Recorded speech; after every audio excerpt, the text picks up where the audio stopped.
महत्त्वाची बातमी आपण राजकीय बघूयात। शरद पवार यांच्यासोबतच्या बैठकीतली इनसाइड स्टोरी काय आहे त्या संदर्भातली ही बातमी आहे। मुंबई महानगरपालिका निवडणुकीसंदर्भात युतीसाठी उद्धव बाळासाहेब ठाकरेंच्या शिवसेनेशी चर्चा करण्याचा बैठकीत एकमताने निर्णय घेण्यात आलेला आहे।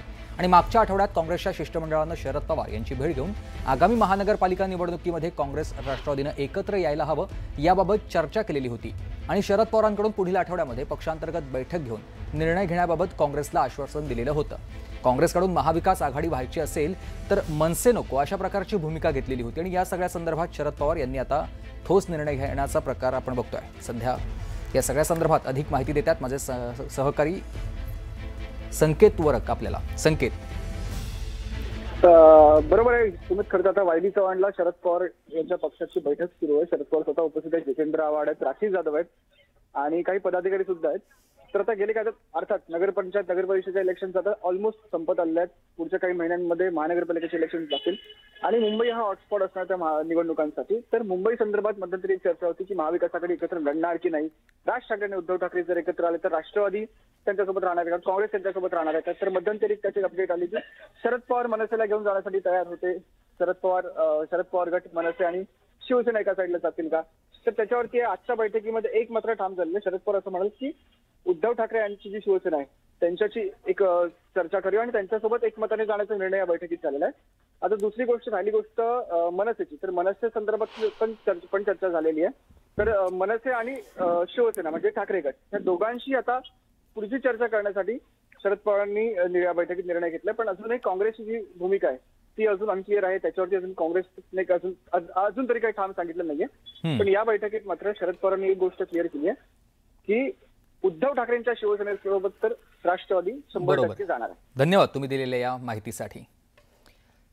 तर मनसेसोबत आता आमचे वैचारिक मतभेद आहेत, मात्र भाजपला जर हरवायचं असेल तर यासाठी आघाडी करण्यासाठी आम्ही सकारात्मक आहोत असं मोठं विधान काँग्रेसच्या विजय वडेट्टीवारांनी केलंय। शरद पवार साहेब आम्हाला सोबत घ्यायला तयार आहेत, मात्र आघाडीला घेऊन आपण सकारात्मक आहोत असं देखील त्यांचं म्हणणं आहे। राज्यात काही ठिकाणी मनसे काँग्रेस सोबत निवडणूक लढते आणि मनसेला सोबत घेण्याबाबत सध्या चर्चा सुरू आहेत असंही वडेट्टीवारांनी म्हटलंय। दरम्यान कालच काँग्रेसच्या खासदार वर्षा गायकवाड यांनी मनसेसोबत जाणार नाही असं जाहीर केलेलं होतं आणि आज वडेट्टीवार हे मनसेला सोबत घेण्यास तयार असल्याचं म्हणतात। त्यामुळे काँग्रेसमध्ये नेमकं काय चाललंय याची राजकीय वर्तुळात जोरदार चर्चा सुरू आहे। आमची वैचारिक आयडियोलॉजी किंवा आमच्या विचारधारा पक्षाशी जुळत नाही, त्यामुळे त्या ठिकाणी तो विषय आलेला असावा। पण पवार साहेबांसमोर खरं तर मनसे नको अशा पद्धतीची एक काँग्रेसची भूमिका आहे। इकडं मतचोरीचा ज्यावेळेस मुद्दा आला त्यावेळेस तुम्ही सर्वजण एकत्र होतात, आता मात्र ऐन निवडणुकीमध्ये मनसे नको अशा पद्धतीची एक भूमिका मांडली जाते, यावर काय राष्ट्रवादी पक्षाची भूमिका कार्यकर्त्यांनी जी मांडली आहे की महाविकास आघाडी जी होती त्यांना घेऊन आणि साधारण आपली ताकद वाढवून आपण भाजपला कसं पराभूत करू शकतो याची रणनीती आखावी अशी साहेबांना त्यांनी सगळ्यांनी विनंती केली। पण मनसेबाबत काही चर्चा झाली का? मनसेला सोबत घ्यावं प्रस्तावच नाही, अजून त्याबाबत अजून चर्चाही नाही, त्याच्यामुळे त्याच्यावरती बोलण्यात काय आता सध्या तरी अर्थ आहे। खरं तर दोन भाऊ एकीकडे येत असताना राष्ट्रवादी काँग्रेस शरदचंद्र पवार पक्षाची काय भूमिका राहणार आहे? तुम्ही दोन भावांसोबत जाल की काँग्रेससोबत राहणार? महाविकास आघाडी आणि त्यांच्या घटक पक्षांनी एकत्र राहावं अशी भावना कार्यकर्त्यांनी व्यक्त केली। पवारांनी सातत्यानं असं स्पष्टपणे म्हटलं होतं की भाजपकडून आपल्याला इतर मित्र तेच आम्ही सांगितलं की साधारण सगळ्यांची भावना तीच आहे। मुंबईची एक परिस्थिती वेगळी आहे, महाराष्ट्रात वेगळी आहे। महाराष्ट्रात कशा युत्या आणि आघाड्या झाल्या आहेत ते तुम्ही बघताय, त्यामुळे स्थानिक पातळीवरच्या लोकांनीच जास्त विचार करून आपापला निर्णय घ्यावा। या निर्णयावर वरिष्ठ पातळीवरचे नेते आलेले आहेत, पुढचे निर्णय हे स्थानिक पातळीवरचे नेते घेतील। काँग्रेस नेत्याची तुम्ही समजूत काढणार का की आपण एकजूट राहिलं पाहिजे जर भाजप विरोधात लढायचं असेल? साहेबांची भूमिका दिल्लीपासून गल्लीपर्यंत स्पष्ट आहे की भाजपला पराभूत करण्यासाठी जे करता येईल ते करावं। समजूत काढणार मनसेला सोबत मी बोललो तेवढंच बोलू, मी समजूत काढणार की नाही ते त्यांना माहिती। पुढील आठवड्यात काही बैठक होणार आहे का एकत्रित? कारण आज आपली एक बैठक झाल्यानंतर पुन्हा एकदा काँग्रेससोबत बसलं जाईल असं सांगण्यात आलं। ते आता काँग्रेसचा काय निरोप येईल, साहेबांची ते काय बोलतात ते ती वेगळी गोष्ट आहे। पण आज जी बैठक झाली त्याच्याबाबत महाराष्ट्राला आणि तुम्हाला सगळ्यांना माहिती देण्यासाठी मी आलो। सर हिंदी में चाहिए आज की बैठक में क्या हुआ है, किस बारे में चर्चा हुई है? इस बारे इतनी चर्चा हुई कि पार्टी के कार्यकर्ताओं ने कहा कि भाजपा को पराजित करने के लिए हमको महाविकास आघाड़ी का जो गठन हुआ है वो जो पार्टियां इकट्ठा हुई थी और रही है वो ऐसी ही रहनी चाहिए, ऐसी कार्यकर्ताओं की भावना है। सर मतलब जिस तरीके की यूनिटी हमने सत्याचा मोर्चा में देखी थी, जहाँ पे एमएनएस से लेके एनसीपी अम्बेडकराइट पार्टी एक साथ आई, देखो तभी मैंने कहा था कि वो एक अलग विषय है, ये एक अलग विषय है, अलग अलग विषयों पे अलग अलग बातें। समाजवादी पक्ष हो या समाजवादी पक्ष हा आमचा घटक पक्ष आहे आणि समाजवादी पक्ष बरोबर राहावा ही आमची भावनाच आहे आणि तो आमच्याबरोबर महाविकास आघाडीचा घटक पक्षच आहे। बैठकीसंदर्भातली ही माहिती दिलेली आहे जितेंद्र आव्हाड यांनी। शरद पवार यांच्या बैठकीमध्ये नेमकं काय चर्चा झाली या सगळ्या संदर्भातली माहिती ते देत होते।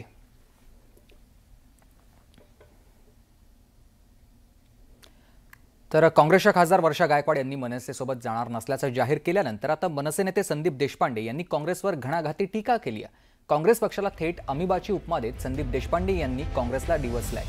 काँग्रेस हा अमिबासारखा पक्ष आहे, काँग्रेसमध्ये सगळ्यांना पाय आहेत, पण मेंदू कुणाकडे आहे असा खोचक सवाल उपस्थित करत त्यांनी काँग्रेसला जोरदार टोला लगावलाय। दरम्यान त्यांच्या पायाला उत्तर देण्याची गरज नाही अशी टीकाही त्यांनी केली आहे।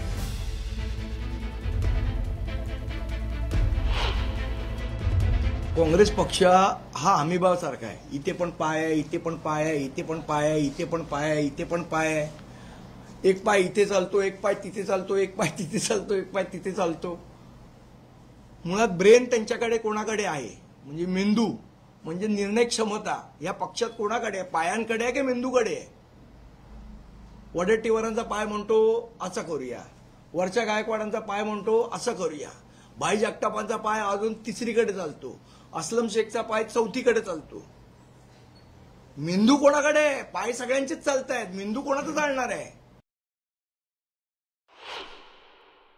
आमचा पक्ष महाविकास आघाडीचा भाग नाही, हे काल मी स्पष्ट केलं, आज पुन्हा सांगतो। आम्हाला अजूनपर्यंत कोणाचाही अधिकृत प्रस्ताव कोणाच्याही मेंदूकडनं आलेला नाही। हे जे काय बोलतायत ते अमिबाचे पायच बोलतायत, अमिबाचा मेंदू काही बोलायला तयार नाही। त्या दिवशी मेंदू बोलेल त्या दिवशी आमच्याकडे ठोस प्रस्ताव येईल, त्यावेळेला योग्य तो निर्णय सन्मान्य राजसाहेब ठाकरे घेतील।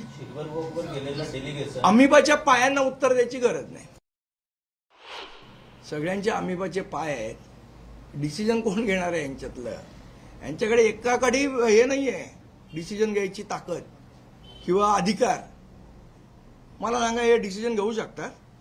वर्षा गायकवाड घेऊ शकतात, वडेट्टीवार घेऊ शकतात, बाळासाहेब थोरात घेऊ शकतात, हर्षवर्धन सकपाळ घेऊ शकतात का डिसिजन? जे डिसिजनच घेऊ शकत नाही त्यांच्या वक्तव्याला का महत्व द्यायचं आम्ही? बिलकुल ही भूमिका शिवसेनेची पण आहे, कारण आपल्याला कोणाला हरवायचंय, कोणाची मस्ती कोणाची दादागिरी जिरवायची आहे, त्याच्यासाठी आपल्यात विभाजन करून चालणार नाही आणि म्हणून ही भूमिका आमची सुद्धा आहे।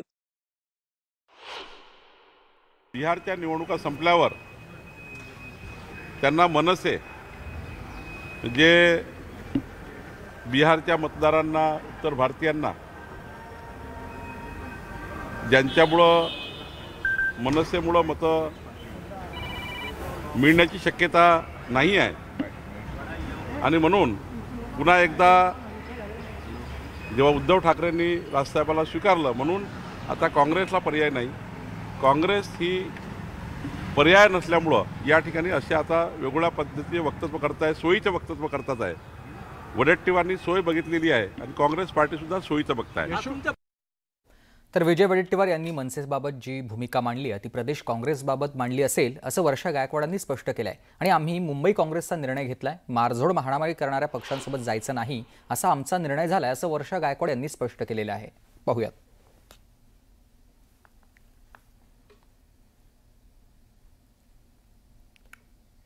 रोहित पवार यांनी गिरीश महाजन यांच्यावर जोरदार निशाणा लगावलाय। जामनेरमध्ये निवडणुकीच्या तोंडावर सुरू असलेल्या राजकीय घडामोडींवरून रोहित पवार यांनी गिरीश महाजनांना डिवचलेलं आहे।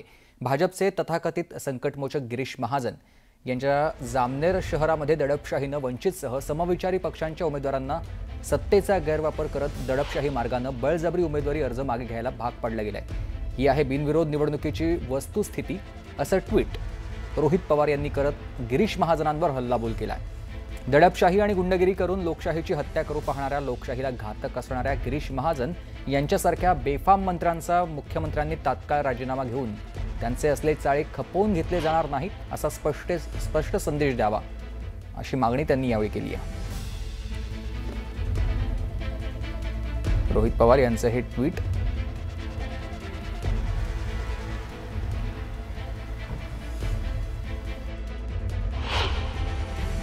मला सांगा, गिरीश महाजनांचीच बायको काय येते, रावलांचीच आई काय येते? एखाद्या सामान्य कार्यकर्त्याची बायको किंवा कार्यकर्ते निवडून आले बिनविरोध भारतीय जनता पार्टीकडून का होत नाही ते दाखवा.